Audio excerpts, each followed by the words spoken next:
Bien. Ok, entonces la indometacina, esa es su principal indicación para mí en el cierre del ductus arteriovenoso, ¿ya? Luego, clonicinato de lisina. Clonicinato de lisina, muchas literaturas lo dan como AINE, otros no.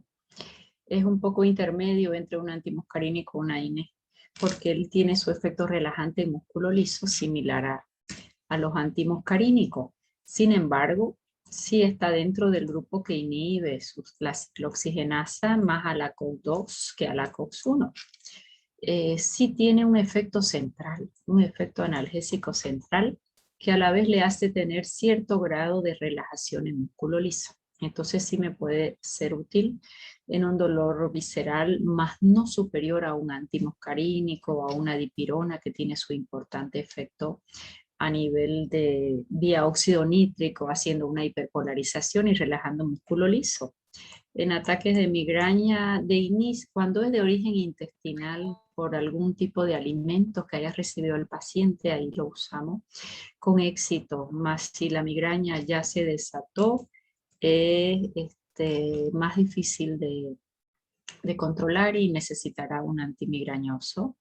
¿Para qué tipo de dolor? Intensidad moderada a intenso. Dolor postoperatorio, traumatismo, acá viene el cólico renal, probablemente una dipirona sea superior, efecto tumoral. Tiene este efecto analgésico central que lo diferencia de los AINES, ¿no? Es por eso que a veces en la clasificación de AINES hay quien no lo coloca.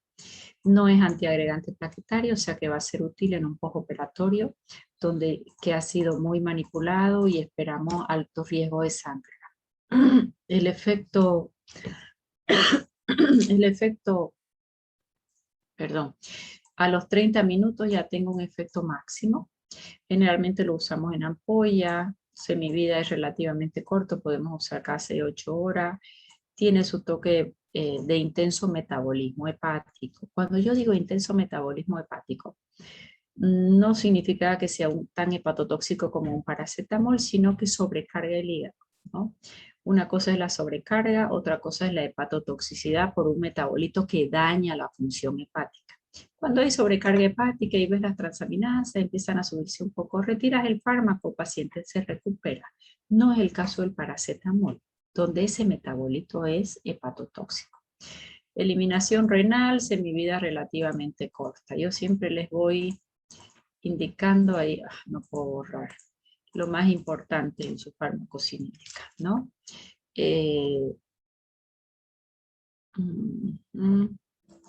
Ya, en cuanto a las dosis, 125 miligramos en vía oral, generalmente cada 6-8 horas. En vía parenteral, 100 miligramos la ampolla o la forte que viene de 200 hasta 4 veces al día. Al siempre que es relajante, músculo liso, ustedes acuérdense que va a haber algo de vasodilatación y eso nos puede hacer hipotensión. Siempre administrar diluido y lento. Eso es gran parte de la clave de un tratamiento analgésico, diluido y lento para evitar reacciones adversas. Insuficiencia renal, 30 ml es una filtración glomerular muy baja. Ahí es que no administramos, pero luego podemos ajustar las dosis sin ningún problema. Si es moderada la insuficiencia renal, cuando dice precaución es que yo tengo que hacer filtración glomerular del paciente y ver qué dosis puedo administrar de acuerdo a ese filtrado glomerular y hacer su dosis renal. ¿A quién no le damos? Chats. Buen día, doctora. ¿Cuál es el mejor AINE para un dolor de garganta? Dice Carlos. Bueno, ahí hay que ver en realidad si hay un proceso inflamatorio, que es lo más probable. Hay que mirar a ver si no hay un proceso bacteriano sobreagregado. Hay que ver con qué frecuencia tengo el dolor de garganta y cuál es la causa, si es un proceso viral, porque probablemente es un COVID, si es una amigdalitis, si el paciente no tiene amigdalitis, es una faringitis directamente, con qué frecuencia viene este dolor, si hay congestión de oídos, si hay congestión de nariz. Entonces, fíjate que toma diferentes tintes, Carlos, ¿no? O sea que primero hay que tener todos los antecedentes del paciente para ver esa causa y su casuística y ver ¿Quién es el responsable? Si yo estoy hablando de un cuadro congestivo terrible en un paciente alérgico severo, que siempre tiene rinitis, que tiene congestión a nivel nasal, ahí lo más probable es que no le des un AINE tipo los usuales y si le des un paracetamol y aún así puedes un poquito derivar la vía principal, bloqueas la vía principal de la inflamación y tienes la vía alterna. Diferente, no, este paciente no tiene nada respiratorio crónico y parece que es una faringitis y hasta ver si voy a hacer o no un antibiótico, si fuese o no bacteriano, puedo usar ibuprofeno, puedo usar diclofenaco, puedo usar paracetamol, hay que ver su componente gástrico, tiene antecedente de úlcera, de sangrado, de gastritis, o tiene un toque hepático, o tiene un toque renal. Entonces, fíjense, por eso es que yo tanto les hago repensar con cada fármaco, con todo su perfil, tanto farmacocinética como farmacológico, para poder elegir. Pero siempre te llevo a hacer pensar, Carlos, lo mismo. Causa, dolor de garganta, pone en internet dolor de garganta. Ah, tome ibuprofeno, pero este paciente es un asmático crónico, este paciente tiene una rinitis crónica. ¿No le puedes dar? O este paciente tiene una gastritis siempre, incluso riesgo de sangrado. Dale un paracetamol. ¿Quedó mejor el Carlos? Aquí no hay Sí, doctora. Gracias. no hay una receta que para todo funcione, fíjate. Ahí yo les llevo la mayor herencia que yo les puedo dejar como profesora, es que ustedes me razonen frente a un paciente. Primero, intentemos ver la causa y si todavía no alcanza a ver la causa, fármacos sintomáticos no te ayudan, ¿no? Fármacos sintomáticos hace que se vaya tu paciente, se va feliz por unos días, analgésico y no. Siempre la causa, lo más importante, ¿ya? ¿A qué paciente no le damos? Bueno, pacientes con antecedentes de úlcera, como todo AINE, pacientes que son hipertensos, los AINES sí elevan presión arterial porque bloquean a la antidiurética, disminuyen filtración glomerular, son tóxicos. En embarazo, una categoría C, significa que no debo darlo, excepto cuando la indicación sea extremadamente necesaria, ¿no? En embarazo tengo fármacos clase A, clase B, clase C, clase D y clase X. Empecemos por el último, el X. Son fármacos que no se deben dar bajo ningún punto de vista, no es una contraindicación relativa, es absoluta. Por ejemplo, hacer quimioterapia a una mamá embarazada. La quimioterapia tiene afinidad por células en crecimiento rápido y el feto es el crecimiento rápido y va a provocar la muerte. O administrar un misoprostol que va a provocar un aborto siempre. ¿Se dan cuenta? Entonces esos son los fármacos clase X. Y los fármacos clase A son generalmente vitamina a dosis usual, porque la vitamina a dosis alta para el feto es muy tóxica. Y las liposolubles en realidad, ¿no? Pero la A es especial. Las vitaminas y minerales a dosis usuales es clase A, mientras que los clase X no se deben dar. Y estos otros tres van aumentando la teratogenicidad. Clase B, clase C y clase D. Por ejemplo, clase B es una penicilina. La mamá hizo, no sé, una faringoamigdalitis. Generalmente es el estreptococo betemolítico, muy sensible a la penicilina G natural. Y ¿le puedes poner a la mamá? Sí. ¿Por qué? Porque ella tiene cargas eléctricas, no se va a biotransformar, se elimina por el riñón sin molestar, básicamente no atraviesa el feto porque tiene cargas eléctricas. Entonces un fármaco clase B, aún así no es clase A, ¿no? Porque probablemente habría un porcentaje en que puede tener efectos adversos. Justo la mamá hace hipersensibilidad o alergia. De eso vamos a hablar en algún momento, porque hacen las pruebas de alergia y te colocan debajo de la piel el fármaco. Hace 3 días una paciente que hizo una faringoamigdalitis en una clínica muy prestigiosa de nuestra ciudad, le hacen la prueba para ponerle, no era penicilina, encima no era penicilina, era un antibiótico. Le ponen debajo de la piel y hace una manchita roja, es alérgica, ¿no? Le ponemos, usamos otro, ¿ok? Pregunto yo, ¿será que esa ampolla de antibiótico tiene un pH adecuado para colocar debajo de la piel? Voy a buscar la imagen enseguida y se las vamos a ver si para el otro break se las tengo listas. Empezó una bolita, enrojecimiento, y después fue aumentando de tamaño y ahorita ya le molesta y ha crecido mucho.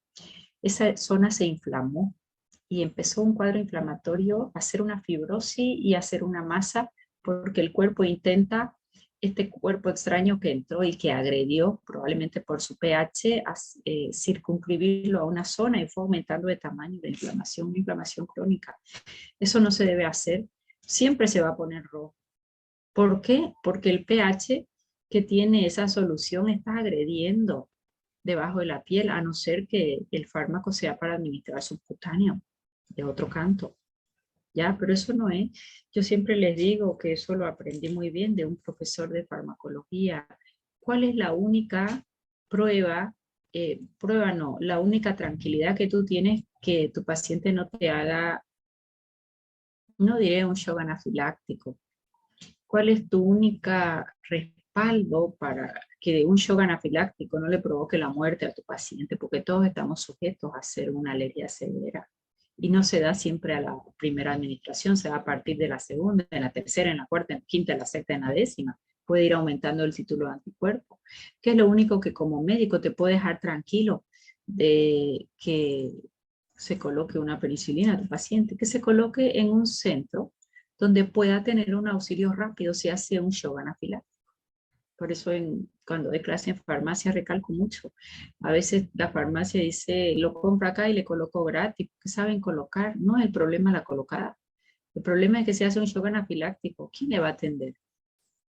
Entonces siempre administrar los fármacos en un lugar donde si hay un shock anafiláctico, el paciente tenga chance de ser atendido. ¿Quedó claro? Sí. Voy a buscarle la imagen esa y se las voy a poner para... Bueno, ¿por qué llegué aquí? Porque estábamos hablando de la categoría de fármacos en el embarazo, ¿ya? Y ahí salió un poquito esto de hipersensibilidad o alergia, que esas pruebas no son las más adecuadas.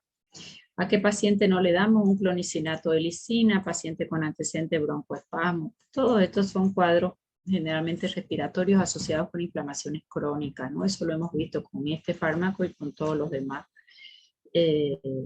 No se administra a pacientes alérgicos a clopidogrel, eso porque tienen una similitud en estructura química. Pero bueno, difícil que se acuerden. Ya. La dosis, efectos adversos usuales, atraviesa el sistema nervioso central. A nivel gastrointestinal sí pueden hacer diarrea, dolor gastrointestinal o estreñimiento. Eso no es característico del clonicinato, ¿ya? Entonces hasta ahí ya hemos visto paracetamol, diclofenaco, ibuprofeno, ketorolaco, ketoprofeno, dipirona, indometacina, clonicinatolicina. Estamos como viendo las partes más características. ¿Hasta ahí alguien tiene alguna pregunta? Bueno, vamos con los inhibidores específicos de la COX-2. La COX-2 era la ciclooxigenasa inducida por procesos inflamatorios. ¿Okay?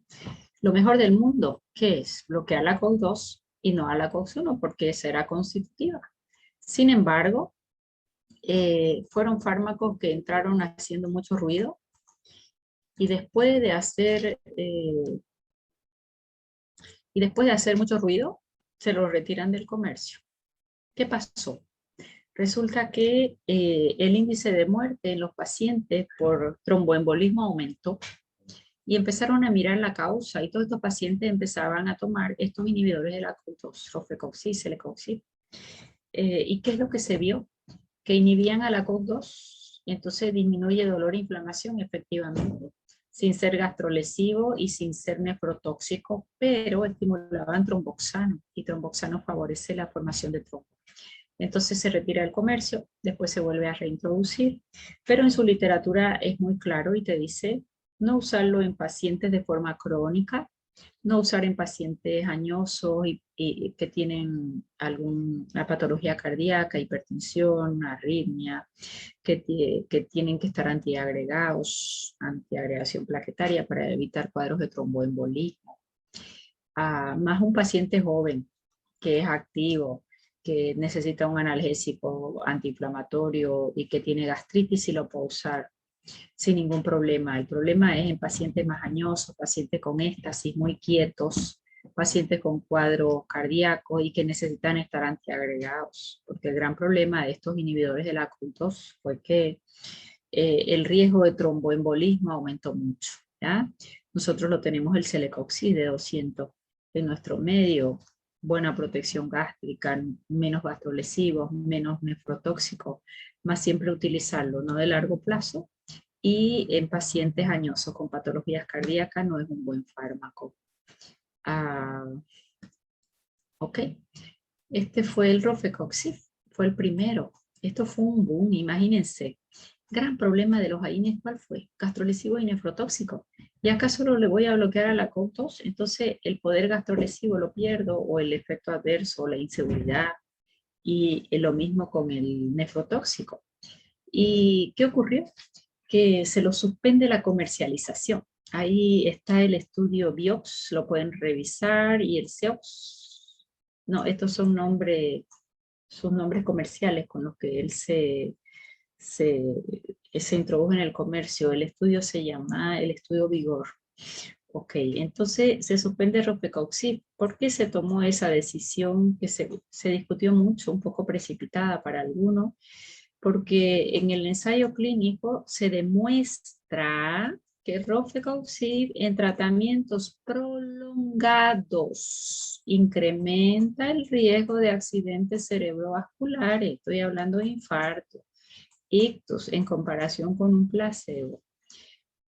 Acá tenemos intereses económicos muy grandes. Imagínense que para sintetizar una molécula nueva, eso laboratorio invierte mucho dinero. Entonces después él queda con la patente por unos años para recuperar su inversión. Después se libera la patente y cualquier laboratorio hace ese principio activo y le pone como nombre comercial el que quiera. Y muchas veces los laboratorios, los efectos adversos no los mencionan todos, probablemente. Probablemente lo usaron en pacientes solitos de esos fármacos y no combinado con otros fármacos. Probablemente lo usan en pacientes que tienen solo un dolor y no otra patología de base. Entonces, cuando se usó en estos pacientes cardíacos y de largo plazo, tratamientos prolongados, este riesgo de accidente cerebrovascular y de IAM, de infarto o de miocardio, se elevó extremadamente mucho, a tal punto que se retira del comercio. ¿Qué fue lo que se vio? Bueno, este es el estudio Vigor, ¿ok? El estudio Vigor lo pueden revisar, donde hace referencia, bueno, vamos a darle a estos de Rofecoxib, a este del placebo, y vamos a ir observando para ver estas reacciones adversas, ¿no? Y se los retira del comercio, y en las nuevas literaturas te dicen no lo use por tratamiento prolongado, ni paciente con patología cardíaca. Esto es el estudio, no vamos a entrar en detalle, pero aumentó 3 veces el episodio trombótico cada 400 pacientes por año que utilizaban. Aumentar 3 veces es una casuística muy elevada, ¿ya? Nosotros en nuestro medio sí usamos el Celecoxib de 200 miligramos, podemos usarlo cada 12 horas o cada 24 horas, de acuerdo al perfil de analgesia que provoque en ese paciente, porque dependerá del umbral del dolor, del grado de inflamación y de la intensidad de la lesión también. Pero en tercera edad no es recomendable, o paciente que está muy quieto y hay mucha éxtasis, ¿no? Mucha quietud. Fíjense que hay pacientes con susceptibilidad a hacer trombos también.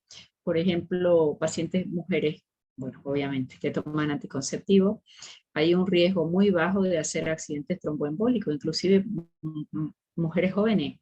Lo mismo tuvimos con la vacuna AstraZeneca, por ejemplo, el riesgo de trombosis no se da en todos los pacientes, pero está dentro de lo posible. Lo mismo ocurre acá.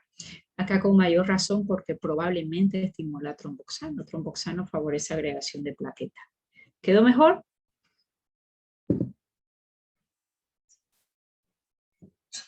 ¿Sí? ¿No?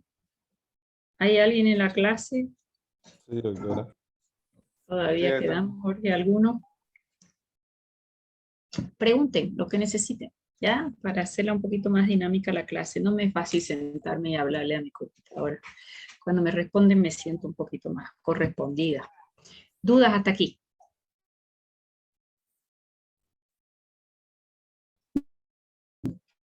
Bueno, salicilato.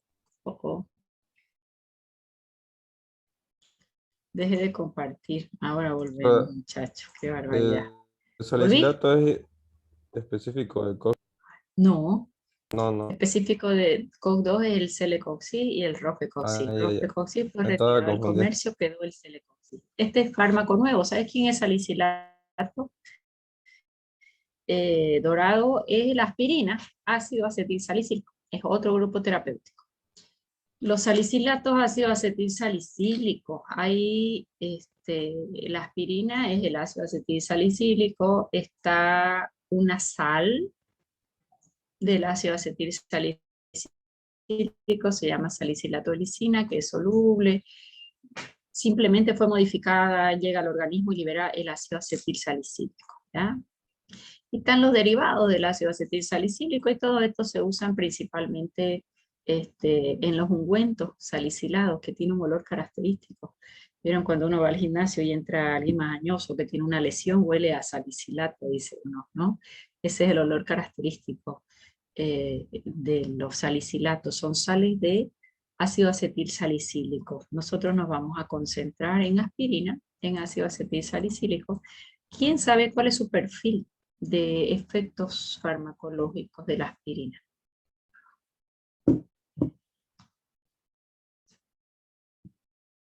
Antiagregante plaquetario, doctora. Me gustó eso, Boris, porque actualmente ese es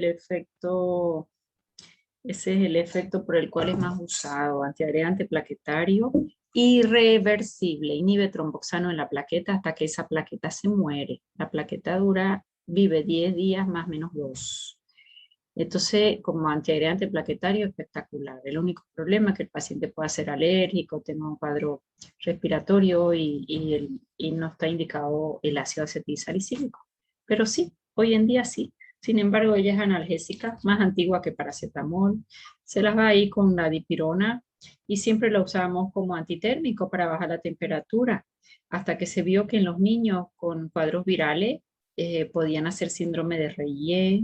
Antes se le daba aspirinetita al niño debajo de la lengua, o esas son de sabor agradable, y se vio la mayor casuística de síndrome de Reyer. Entonces hoy en día no se usa para una hipertermia en un niño pequeño ácido acetilsalicílico, se usa paracetamol o se usa dipirona. O sea que ahí perdió un poquito su utilización en niños.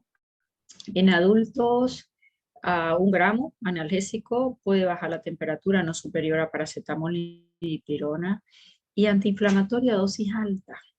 En una fiebre reumática usamos dosis alta, casi hay intoxicación, y ahí sí tiene una buena indicación. Pero luego no es un buen antiinflamatorio, es un analgésico para dolor leve a moderado, dolores no viscerales, cefalea, ontalgia, articulares, musculares, óseos si quieren, más tiene su perfil de reacciones adversas muy característico, ¿no?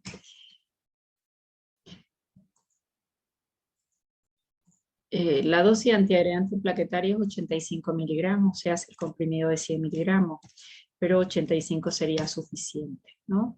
Él es analgésico, sí, pero no un dolor de elevada intensidad. Es antipirético, sí, no superior a dipirona, antiinflamatorio a dosis bien alta. Estas acciones analgésicas y antipiréticas guardan relación probablemente con la inhibición de la ciclooxigenasa. Inhibe COX-2 e inhibe COX-1, ¿ya? O sea que es gastrolesiva, es nefrotóxica, es una de las más gastrolesivas probablemente, porque como además de su mecanismo de acción, ella es un ácido, ese ácido estimula más mucosa gástrica y puede hacer la gastritis, ¿ya?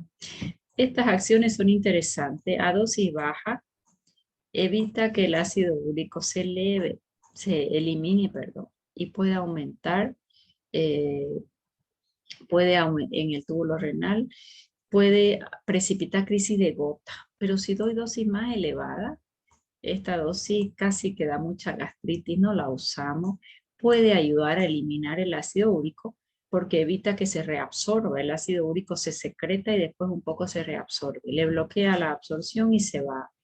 pero no es ideal. Preferible es usar un halopurinol o un probenecid como uricosúrico, porque a esta dosis de 5 gramos por día el ácido acetilsalicílico va a tener importante RAM, principalmente gastrolesivas y nefrotóxicas. ¿Con qué me voy a quedar? Con una notable acción antiagregante plaquetaria a dosis bajitas, a dosis que no son ni analgésicas, menos antiinflamatoria, 85 miligramos, que vamos a usar 100. Dosis muy alta más bien aumentan formación de trombo en lugar de hacer lo inverso, ¿ya? O sea que nos vamos a quedar con dosis baja como antiagregante plaquetaria. Sí voy a tocar un poquito el tema de intoxicación. ¿Pero por qué, profesora? Si aspirina solo toman tercera edad, pacientes para, no solamente, ¿no? En COVID usamos profilácticamente la aspirina porque todo proceso inflamatorio termina formando trombo y ella evita agregación de plaquetas hasta hacer un dímero D y si está muy alto, ver de anticoagular al paciente, ¿no? Pero la usamos preventivamente hasta corroborar. ¿Por qué hablo de toxicidad? Si se toma apenas 100 miligramos, pacientes con riesgo de tromboembolismo, pacientes con arritmias cardíacas, pacientes que necesitan antiagregación plaquetaria, porque ocurren las intoxicaciones accidentales. Justo el abuelo tenía el frasco de sus aspirinetas ricas, porque uno la puede chupar y disolver en la boca, no necesariamente tomarla, y son ricas, entonces el nieto las agarra, o el hijo pequeño, y se las comió todas. Esos cuadros los van a ver muchas veces en la emergencia en pediatría, cuando están los medicamentos de los adultos a mano y los niños pueden ingerirlos. Esas son las mayores intoxicaciones que tenemos con ácido acetilsalicílico. Y el gran problema es que ellos inhiben la fosforilación oxidativa, la dosis tóxica de aspirina, y el paciente entra en anaerobiosis, ¿no? Disminuye la formación de energía de ATP, se inhibe el metabolismo aerobio de la glucosa y el paciente entra en anaerobiosis, genera mucho ácido láctico. Inhiben las enzimas de la glucólisis, primero da mucha glucosa, hay una glucógenolisis, el glucógeno que estaba guardado se libera a sangre y hace hiperglicemia, y luego entra en una anaerobiosis importante, reduce la producción de energía. Todas las reacciones son... Doctora, Sí. doctora, yo vi que intoxicación, en bioquímica vi que intoxicación por salicilatos producía alcalosis no respiratoria porque se acumulaba en el centro respiratorio y provocaba hiperventilación. Ahorita lo ¿Está van a bien mirar. o...? Sí, primero hay una alcalosis y después una acidosis. Y después una acidosis metabólica, ¿no? Sí, Ah, ya. tal cual. Ahorita vamos a ver por qué. A ver, pensemos un poquito. El ácido acetilsalicílico estimula el centro de la respiración. Si yo hiperventilo, ¿qué estoy sacando? Afuera, dióxido. Sí. Y si saco dióxido, quedo en alcalosis respiratoria, ¿no? Esa alcalosis respiratoria intenta compensarse, y al querer compensar esa alcalosis, empiezo a perder base por el riñón hasta entrar en una acidosis. Y después de la hiperventilación ya sobreviene una depresión y entramos los dos en acidosis metabólica y respiratoria. Está muy bien, siempre pensando, ¿por dónde empezó esto? Estimular el centro respiratorio, Boris. Yo estimulo el centro respiratorio y ese paciente va a hiperventilar y saca todo el dióxido. ¿Quedó clarísimo? Y de ahí todo lo que viene es en qué momento estoy, porque no va a estar en alcalosis respiratoria toda la vida, porque yo no puedo estar hiperventilando por mucho tiempo, ¿no? Y metabólicamente se intenta compensar esa alcalosis respiratoria. Bien, entonces se depleta el glucógeno hepático, hay hiperglicemia, todo el glucógeno que había acumulado en el hígado, porque el del músculo no se lo puede entregar, ese solo se usa para gastarlo el músculo mismo, no tiene la enzima que va a desdoblar el glucógeno almacenado en el músculo para pasarlo a sangre, es el hígado el que entrega su glucógeno, el músculo no. Eso es importante saberlo, ¿ya? Y hace mucha hiperglicemia. Este paciente intoxicadito con aspirina nos va a hacer hiperglicemia. Doctora. Ante. Disculpe, Port dice que el ácido acetil salicílico o combinado con paracetamol o cafeína, en ese caso podría darse un ejemplo, el alical. Yo escuché a una mujer una vez decir que ella tenía migraña y por eso tomaba 1 a 2 alicales por día. A largo plazo, ¿qué podría acontecer? Ya. Fabiana, ahí tenemos que hacer un análisis. Te lo voy a dar de tarea. Bella mi respuesta. Te lo voy a dar de tarea que me traigas la composición exacta del alical, que ahorita yo no la tengo en la cabeza. Sé que tiene ácido acetil salicílico, seguro bicarbonato, seguro cafeína. Y vamos a ir viendo qué efecto farmacológico va a cumplir cada uno. Y ahí vamos a ir deduciendo entre todos. ¿Te parece? Está bien, doctora. Podemos usar 5 minutitos, pero vos me haces acuerdo que yo no me voy a acordar. Ya. ¿Ya? Sí. Doctora, sí, y me haces una sola lámina con la composición. Si quieres aventurarte un poquito, buscarle el efecto farmacológico a cada componente y pensaba. Y de ahí pensaba.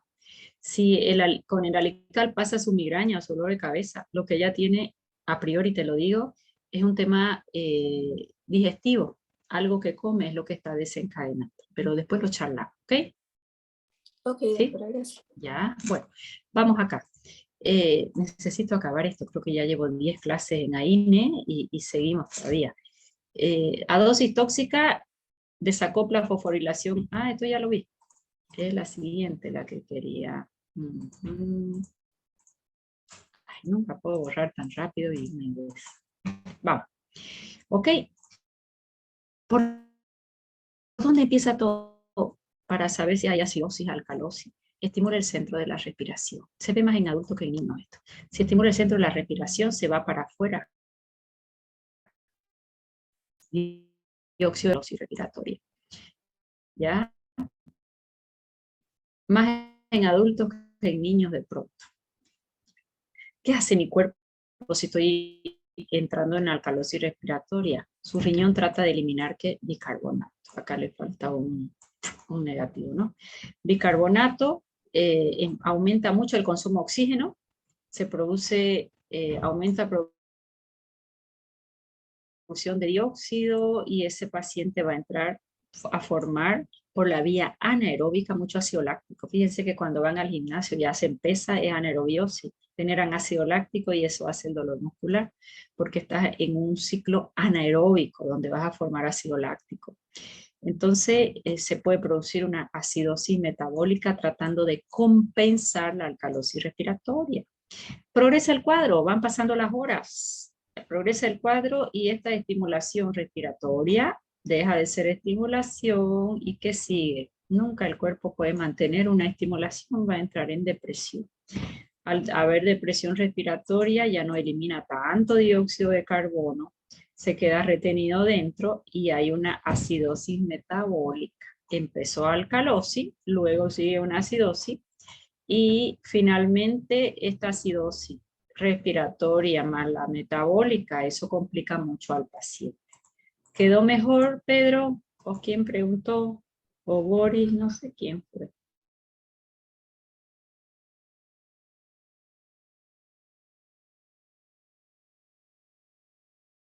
¿Sí?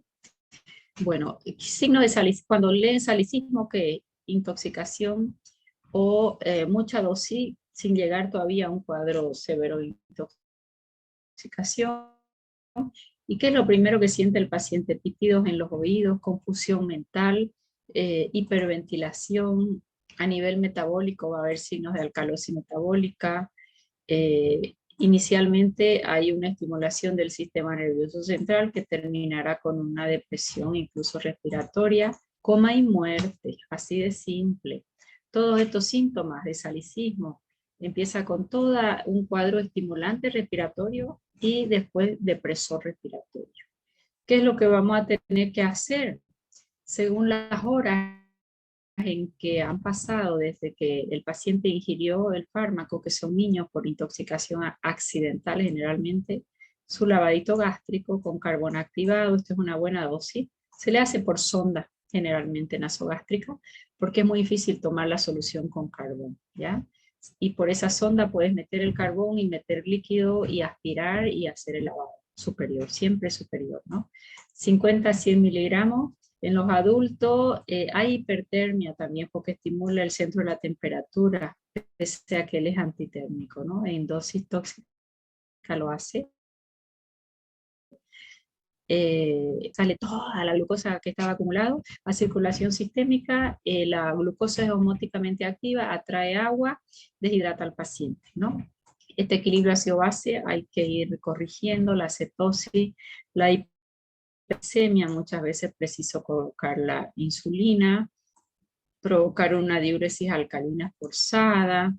Eso es lo que normalmente se hace y se va viendo en qué momento estoy, si estoy en alcalosis respiratoria o metabólica, o acidosis ya respiratoria y metabólica. Hay que hacer gasometría, hay que dar el soporte al paciente. Y esta sobredosificación letal en adultos con 10 a 30 gramos, un rango bastante amplio, ¿no? Y en niños 4 gramos. Esto es relativo. Ya hay pacientes que con mayor dosis, con menor dosis, depende función hepática, función renal, qué otro fármaco toma, qué patología de base tiene. Eso es importante. La gravedad, mientras más tarde llega el paciente, obviamente ya no habrá mucho para hacer probablemente. Puede provocar convulsiones, coma y muerte, sí. Bien, hasta ahí serían los AINES. ¿Saben qué faltó ahí que no está en las láminas? Los oxicamos. El grupo de oxicamos, usamos mucho el meloxicam de 25 miligramos generalmente, inhiben más a la COX-2 que a la COX-1. O sea que dentro de los AINES tradicionales podemos decir que está dentro de los menos gastrolesivos y menos nefrotóxicos y probablemente mejor tolerado. ¿Qué ventaja tienen los oxicamos? El meloxicam, el piroxicam usamos antes, ahora usamos más meloxicam. Tiene semivida relativamente larga porque nos hace un ciclo enterohepático, ¿ya? Al hacer el ciclo enterohepático hace que su semivida sea un poquito más larga. Entonces hasta ahí lo que he hecho en AINES es darles su clasificación general. No les exijo que me digan si es derivado del ácido acético o propiónico, pero sí lo más importante, si es un salicilato, si es un paraminofenol, es paracetamol, si es una dipirona, si es una pirazolona, es una dipirona, y los demás derivados de ácido con que sepan en cada caso qué efecto tienen, más analgésico, más antiinflamatorio, más antipirético, más antiagregante, reversible, irreversible, para qué tipo de dolor, dosis mínima, dosis máxima, alguna característica farmacocinética importante, que es lo que yo he intentado ir recalcando, o de tu toxicidad extra a la que tienen todos los AINES. Eso es lo que he intentado remarcar hasta acá, ¿ya? Estamos hablando de dolor no visceral, de dolor de leve a moderada intensidad, más cuando con todo eso yo no controlé el dolor. ¿Qué me queda? Me queda en la escala analgésica de la OMS, estos analgésicos de acción periférica, aunque algunos tienen algún mecanismo de acción central, que ya lo hemos visto en cada caso, ahí vamos a ir al segundo escalón de la OMS. El segundo escalón de la OMS te dice, mantenga estos, pero ayúdese con opioides débiles, codeína, dihidrocodeína, esto coanalgésico, vamos a ver de qué se trata. Si con eso combino los dos, no es que saco el AINE, porque este es para dolor periférico y este es para un dolor central, por mecanismo de acción. Queda menos de un minuto. Hacemos un zoom más, muchachos. Cada vez tengo menos alumnos. Hello. ¿Sí no ves? Por lo menos vamos a hacer... Necesito avanzar y ir no analgésico. Yo quería terminar hoy día para ya ver.